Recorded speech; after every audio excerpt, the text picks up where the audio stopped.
This is the DarshanTalks podcast, regulatory guy, irregular podcast with host Darshan Kulkarni. You can find the show on Twitter at DarshanTalks or the show's website at DarshanTalks.com. Hey everyone, welcome to yet another DarshanTalks podcast. I'm Darshan Kulkarni. I'm an attorney, I'm a pharmacist, and I advise companies with FDA-regulated products. So if you're interested in an FDA-regulated company or its products, this is the podcast for you. So today's podcast, if you work in promotions, if you work in marketing, if you work in advertising, if you work with any company that is getting promoted, marketed, or advertised, this may be an interesting topic for you. Our guest is the Senior Counsel at the Network Advertising Initiative. He supports the NAI's annual compliance reviews of member companies, and along with the VP of Compliance and Membership Development, leads the management of onboarding new members. In addition, he supports the NAI's international efforts to build relationships with other industry trade organizations in order to promote and strengthen the value of NAI membership. So our guest today is Matthew Nichols. And welcome, Matthew. Thank you for coming on. Yeah, thank you very much, Darshan. Really appreciate the invitation. Glad to be on the podcast. So, Matthew, let's start with the basics. What is NAI? Yeah, absolutely. Happy to. We are not the NIA, which is usually how I hear it a lot. We are the NAI. It doesn't roll off the tongue quite easily. We are a couple things. We've been around since around 2000, so a little over 20 years. We are both a self-regulatory body for the third-party digital advertising ecosystem, as well as a trade association for those companies. And so if you think about digital advertising or advertising in general, thinking about publishers where an ad gets served, the content itself, and you think about the advertisers that are trying to reach their audiences. And then you have all the companies in between, particularly online, who are actually collecting and processing the data to facilitate this activity. That's where we come in. We put forth industry best practice around how third parties who don't have the direct interaction with consumers by and large ensure that appropriate notice requirements or appropriate disclosures are being presented to a consumer user that says, hey, this is what we do with this data. This is how we support advertising. Here is how we support the content that you consume online. So we ensure that our members have privacy policies that accurately describe the way they collect and use data for these purposes, as well as ensuring that they have mechanisms in place that allows a user to say, hey, I don't want to receive targeted digital advertising anymore. I would prefer you to no longer serve me ads that are based on my previous activity on the internet. So that's what we do at a very high level. So we put forth our own requirements, and we assess our member companies every year against those requirements through annual compliance reviews. So, which raises a really basic question to me. Where are your companies right now? Because I'm kind of going, I wish I could opt out of a lot of these ads, and I can't sign up for those. But no one's asking me those questions. So it really speaks to the importance of what you guys are doing. But how has acceptance been? Is it difficult to get them to sign on to something like this? How does that play out? To get companies themselves to sign up to be a member of the NAI? Yeah. I mean, it ranges in any number of scenarios. Like, you do have a vast majority of our companies that sign up to be members of the NAI because they recognize this is an important issue. It's by and large a space that's not regulated by law, and obviously that's changing to quite an extent. But you have companies that recognize that this stuff is serious. Like, look, third-party ad tech tends to get a lot of bad rap, and there are certainly bad actors in this space that engage in the activities that make us feel kind of about what it is that they're doing. But by and large, these are companies that are trying to help and facilitate targeted advertising or digital advertising on the internet. And so you get most companies that recognize that and who just want to be set to a higher standard and who will use that as a way of showing to the marketplace that, look, we set ourselves to a high standard. We allow a third party to come in and assess how it is that we're collecting and using this data. and we're holding ourselves to best industry practices. And because of the fact we've also been around for over 20 years, and we're pretty well regarded in this space in terms of having put together some good thought leadership around what is acceptable uses of consumer data, that a lot of times we also get member companies or applicants based on contractual requirements that just says like, look, I'll work with you, but you need to be a member of the NAI because they kind of help me serve as my third-party risk management arm, if you will. And so that's also what we kind of serve as. And that's also a use case of why we see companies coming to the NAI. But, you know, it's a range of different topics or different reasons for why a company comes to us. Very cool. So which really raises the question, I'm now concerned that there aren't single women looking for me in my area, because that must mean that I'm being inappropriately targeted. It's not an actual a description of interest in me. But okay, let's sort of start with what happens if they don't follow what NAI's requirements are. What do you guys like? How do you enforce? So this is what I think makes us fairly unique in how it is that we go about enforcing our requirements. So, and I can't remember, Darshan, if I just mentioned it during our pre-prep talk, or if I've already said, but we assess our companies every year through an annual compliance review where member companies are required to fill out a questionnaire, they send it back to us, and we review it, we review their privacy policy, and then we have a conversation with them to say, all right, member, here's what you need to do to maintain compliance with our code of conduct. And so the member is obviously expected to make whatever changes we may ask of them to make. We see ourselves very much as working with our member companies to keep them in line, right? Like if a member company refuses to make a certain change to their privacy policy, or they refuse to provide an opt-out mechanism for a certain kind of data collection on, say, a mobile app, and if they say like, no, we just don't think we need to do that. If the company refuses to work with us, well, that is when you're going to get to enforcement mechanisms, investigations, and we could kick a company out. But thankfully we prefer the carrot approach, because at least historically, we've been in an environment where we were able to work with our members to bring them into compliance, because we think that it's better for the marketplace, it's better for consumers if we can work with member companies that do collect this data to keep them within our fold. And so we work with them to bring them into compliance with our code. And if they're not, we expect them to respond to us and continue to work towards coming into compliance. And so, yeah, I mean, we have the option of referring companies to the FTC if they refuse to abide by their self-regulatory requirements, which they are required to state in their privacy policy. So if they are not abiding by our self-reg requirements, so they are not following their privacy policy disclosure that says we are a member of the NAI and we adhere to the NAI code of conduct, we may refer them to the FTC to say, hey, they are not following their disclosures in their privacy policy. And so, we do have that potential, and thankfully it generally never reaches that point, but we do see ourselves looking to work with our members to bring them into compliance or maintain compliance with our requirements. Which is very interesting, because when you talk about reaching out to the FTC, I see a lot of crossover between what you guys do and what the FTC requires. So in many ways, you're formalizing what FTC expectations are and sort of maybe taking it a couple of steps further.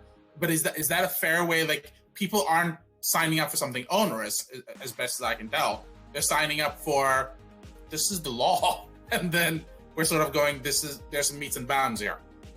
That's a very fair way of characterizing it. So the FTC, as I'm sure you're familiar, but maybe some aren't, have the authority to investigate and enforce against companies engaged in unfair or deceptive trade practices, right? So that's their FTC Act Section 5 power. And obviously that leaves a pretty broad way of interpreting how to apply that. And so in digital advertising, the FTC has come out a handful of years ago now, but they have put forth privacy principles that are pretty well familiar to anyone who's in the space, the fair information practice principles. And if you look at our code of conduct, what we have done is we've taken those principles and we've applied them to the third party space, right? Because the way that we interact with our members, we see them every single year. We go through a compliance review with them every single year. We learn how the industry is evolving in the space as a result of that. So we know that when we say, hey, member, you are required to do X, Y, Z, well, if it's a poorly crafted requirement on our part, we're going to find out pretty quickly, because we're going to have to enforce that on our members. And if they're all saying like, hey, I don't know how to comply with this, or I need further help or guidance because of this new way that we're making use of data, or there's this new technology that we want to take advantage of, like we have to think through like, all right, well, how do our requirements apply in this manner? Because we assess our companies every year and we want to help them maintain compliance. So it works as a good feedback loop. And so over the course of 20 years, our code has evolved to the point of which our requirements are very tailored, if you will, to companies that act in the space as third parties who don't have that direct touch point with consumers by and large. So when you talk about you tracking and guiding companies in sort of how to interpret some of these requirements, what are some trends you're starting to see now? What are some sort of new things that are popping up where you're going, wait a second, let's explore this a little bit further? So it's a quickly evolving, growing space, and it's always changing. And so I would say some of the things that we're seeing in the last couple of years in terms of the signs of the growing space, certainly TV is a medium that has historically not been one that has been very data driven. And obviously over the last however many years now, we're seeing a pretty big shift or push to connected televisions and the ability to reach certain audiences on my Apple TV or my Roku box device. And so the requirements there, and because it's still very much an evolving, changing space, trying to put our requirements that are technology neutral. So when we have our privacy requirements, it doesn't say, on a website, member does XYZ, or when you're using a cookie versus a mobile advertising ID, this is how you're supposed to apply these requirements. We try to keep it high level enough that it's technology neutral, but in a space like television where the identifiers are still kind of evolving, we don't really have a set standard for how companies can use consumer data to drive advertising. It makes it difficult for us to try and put out requirements that are specific to that space. Like, for instance, what we're seeing a lot of times is that the way to reach particular devices is based off an IP address, and IP addresses change pretty frequently.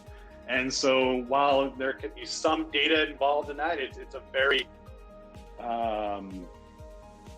it's not a very consistent identifier, and it makes it difficult to provide choice around that. So we try to put out guidance or support our members on how they can still provide a choice mechanism in a channel that doesn't always have a consistent identifier for how users are being shown ads. So it's interesting you talk about that, because the two things that have popped up in recent times for me is TCL TVs. And there was a whole argument, I don't know if you followed that at all, but for me, it sort of said that, I think it was, the TCL TVs, I guess, are made in China. And there's an argument that Chinese people, the Chinese government can access user data for US users, and that is a security risk. I will say that despite knowing that, I went and said, cheapest TV, I'm gonna get it. And I paid $250 for a really cheap TV. But is that the type of stuff you get into where you go, this is something we need to guide and control and regulate? Or is that outside the scope of what NAI is really getting into? It's tough. I mean, certainly being aware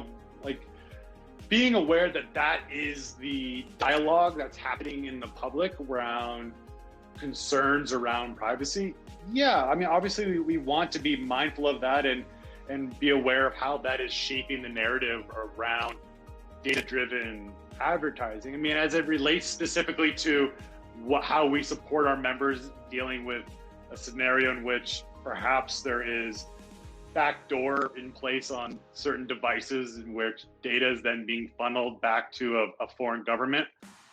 We do not have the bandwidth to address that kind of particular concern.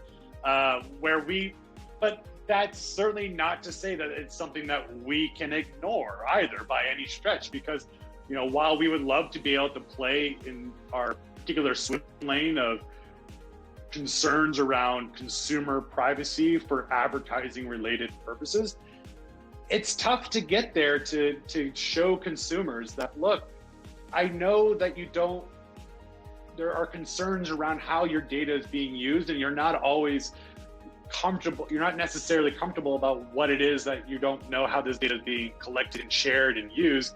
So yeah, we can't ignore that either as well. And as much as we would want to just stick to making sure that appropriate notice and choice mechanisms are in place for how data is being used specifically for advertising, the fact that it can be shared and used for other purposes outside of advertising is something we have to be very conscious of. And it's something that certainly in our code right now, the new version of the code that we're driving right now, we're looking to address non-advertising uses of consumer data with that growing recognition that this isn't just an advertising conversation. And in fact, we would probably argue that a lot of the main concerns around use of data from consumers is probably outside of advertising. It's sharing it with governments, it's sharing it with entities that are using it for purposes outside of advertising. Like, I mean, I think we're seeing to a certain extent that consumers are probably aware that this is what's happening, and obviously they do have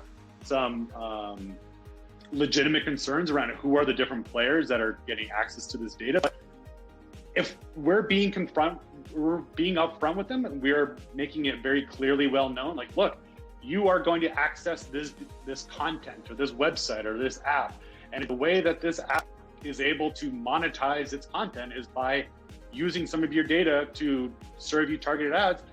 If you're not trying to pull the rug underneath or trying to be tricky with what it is that you're using consumer data for, I think consumers are okay with that. And they just don't want to be lied to. They don't want to be find out that in fact their data was being sold to some private entity for something they had no idea about. So I think that's the struggle that we're trying to find. So it is a privacy issue, but it's also a messaging issue as well. It is, absolutely. And it's a transparency issue, if you will. Absolutely. Which really raises the second question. You talked about TVs, and at this point, TVs are almost low tech, for lack of a better term, even though the TVs themselves are getting more and more higher tech. It's funny, I had this conversation with a TV advertising person, and she informed me that we've now reached the point where TVs can identify people within groups of people within a certain number of blocks, and therefore provide targeted messaging for that level of that level of specificity. My question to you is, do you think that going forward TVs need to start containing, or at least your cable provider or your over the air provider needs to start telling you that we're now targeting you specifically based on where you live? Or should we have already known that by now? I mean, certainly to the extent that an ISP or the cable provider themselves are engaged in this kind of activity, yeah. I mean, we are very much an organization that feels that consumers need to be fully informed of this activity and provided the autonomy to choose whether or not they want to allow this kind of activity to occur. So, yeah, I mean, I think Darshan, what you were starting to hit at maybe a little bit, or maybe I'm just choosing to steer your question in this direction, is that it's difficult to do that on televisions. Like the ability for consumers to interact with with notice and disclosures is difficult. Like, certainly there are TVs that like Vizio comes to mind, Samsung comes to mind, where the manufacturer of the TV themselves is allowing or making that data available for advertising. And because of recent FTC decisions, it's become very clear, like you need to provide upfront notice to a user around that, providing a choice mechanism. Now, you can certainly argue with how good or how well that's being implemented at the moment, because I think as a consumer, when I'm setting up a new TV, I just flip it as quick as I can so I can see how great that big screen looks in my new living room, right? So I think there's, particularly in that context, maybe there is a need for additional notice to be provided to a user to remind them, like, look, just so you remember, this is something that you've signed up to do. But TV is a difficult space to do that with, like particularly on the devices themselves. Like you see some manufacturers that are moving towards this, but I would say we're seeing better disclosure and choice opportunity around set-top boxes more than anything else, like your Apple TVs and so on. It's still very much like, if you don't have a clear, and it gets back to what I was saying earlier, right? If you don't have a clear identifier for how this data is being connected back to a user, companies are going to try and find their own ways of trying to associate certain activity to a particular device that makes it difficult to provide choice mechanisms to that. So I would say any movement towards that provides that more clear, direct, upfront notice to consumer, and then the ability on that device to project or to provide their choice as to that, is a direction that ought to be moved towards on these devices. So, oops. Oh, so you talk about. Oh, great! I can't hear you. Oh, you can't hear me? Is it me? I can hear you. Hello? Oh. Can you hear me? I can hear you now. I can hear you now. Oh, good. Right, Fine. We're up to pause it. So, which raises the question, you talked about identifiers. And I think it's sort of interesting, because the big question right now that everyone's talking about is the use of cookies as identifiers and where that's evolving. I know that it's a much discussion, and Facebook and Apple are having huge fights over it right now. Could you explain the problem right now and why cookies are important, and the fight for the presence of cookies? And not necessarily NAI's position. I don't know if you guys have a position yet, but where does it take us? Yeah, I mean, into a new environment, certainly.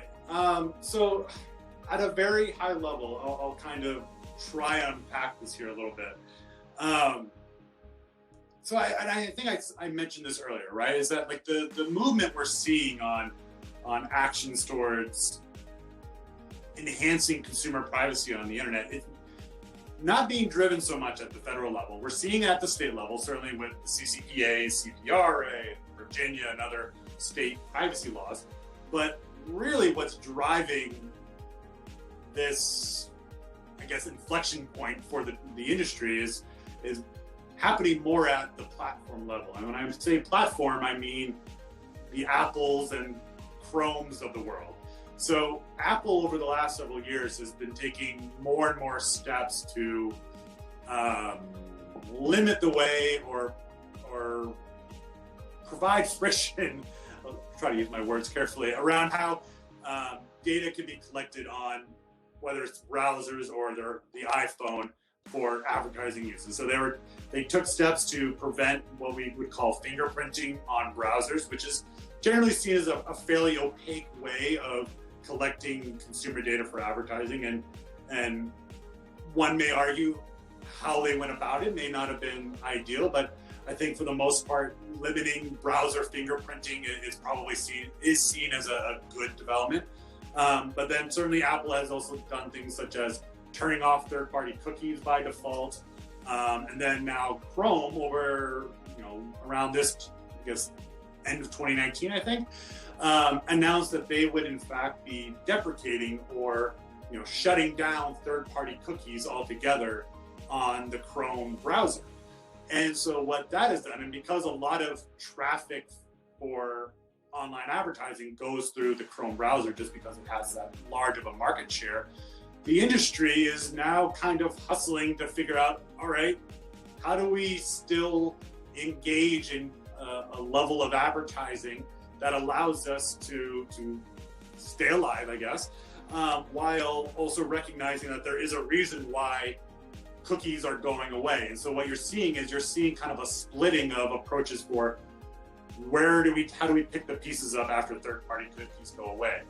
Chrome is leading a conversation right now, what they're calling the Google Privacy Sandbox. And right now that conversation is taking place around the W3C, which is primarily a browser online standards body, where they're trying to figure out how do we allow for certain use cases of digital advertising within Chrome, as well as providing some form of what they call cohort or flock-based targeting, which is group-level targeting. So doing away with any user-level targeting that could occur. And while they haven't outright said that they're not going to allow for user-level advertising, it at least seems as of now that the Chrome side of Google feels as though user-level targeting is not where the internet should be headed toward. But there is still, largely driven by the technology space, the digital technology space, saying that, well, look, there is still a need for user-level targeting for advertisers. There is definitely changes that need to be made around certain technical accountability to make sure that users or companies are actually using this technology in a way that doesn't go outside of what they agree to use it for.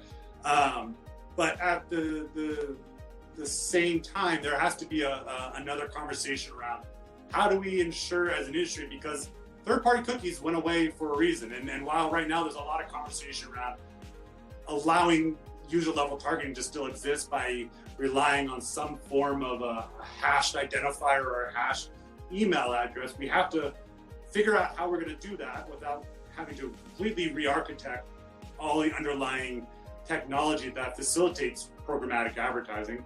But we also need to still figure out how do we make sure that we get the message right, to make sure that consumers are aware that this is what's happening and that they are actively consenting to allowing this to happen. Whereas before the cookies, it's a very fair point, is that, look, this was passive data collection. Users weren't really aware of the fact that when they went to random movie website that their data about their browser was being collected and used and shared for advertising. And yeah, users need to be better informed of that activity so that they know that when they access this content, it's being fueled by data-driven advertising. Because while there is an argument to be said that, look, data that relates to my browser or to my mobile device, where it can be deleted or reset pretty easily by doing away with cookies, it's still bothersome or still worrisome around how I don't really get to be well informed of how this happens. And so consumers have that right and should be better informed of how that's happening and provided opportunities to say whether or not they want to allow themselves to participate in this ecosystem. I probably went off a little bit, but I think I hopefully answered at least a part of what your original question. It's easy to go off, as you can tell. You did, and that's the interesting part. You're muted again. Sorry. I don't mean to. This time I don't think it's me. Can you hear me now? Hello? Can you hear me? No? I think I'm on my... Can you hear me? Hello? Can you hear me now? I can hear you fine. Darshan, I am sorry. I don't know what's going on here. Let's give this a... Is this better? Can you hear me? Nothing? I'm getting an echo, actually. Oh, I can hear you now. Hey, I can hear you. Sorry, I don't know what's going on there. Can you hear me anymore or no? Yeah. Oh, yeah. Oh, okay. Yeah, I can hear you. Okay, so let's ask as a final thought, let's ask a question that you would want users to answer for you that might be listening in. What is something that you'd want people, I wonder, and respond for you? Hold on. Let me make sure I caught that. What's the question again? No, it's your opportunity to ask users a question. I think I lost you. Jesus. I can still hear you though. Oh, there you go. I'm You're back. Darshan, I have no idea I can't hear you. I'm not. Can you hear me now? We discussed some things around how cookies are used. We talked about digital advertising. We talked about the NAI's function. We talked about just the difference between connecting into email versus connecting into cookies. And we talked about things like Google and dumb TVs and digital advertising overall. We also talked about the FTC and how NAI connects to the FTC. We did have some technical difficulties, so we apologize for that. But hopefully you guys did enjoy the conversation. And for those of you who missed it, you can actually find Matthew on LinkedIn at Matthew Nichols. And he's also at the NAI website. If you do like this podcast, please leave a comment and subscribe. You can find me on Twitter at DarshanTalks, or you can find me on our website at DarshanTalks.com. Thanks, guys. This is the Darshan Talks podcast. Regulatory guy, irregular podcast with host Darshan Kulkarni. You can find the show on Twitter at DarshanTalks or the show's website at DarshanTalks.com.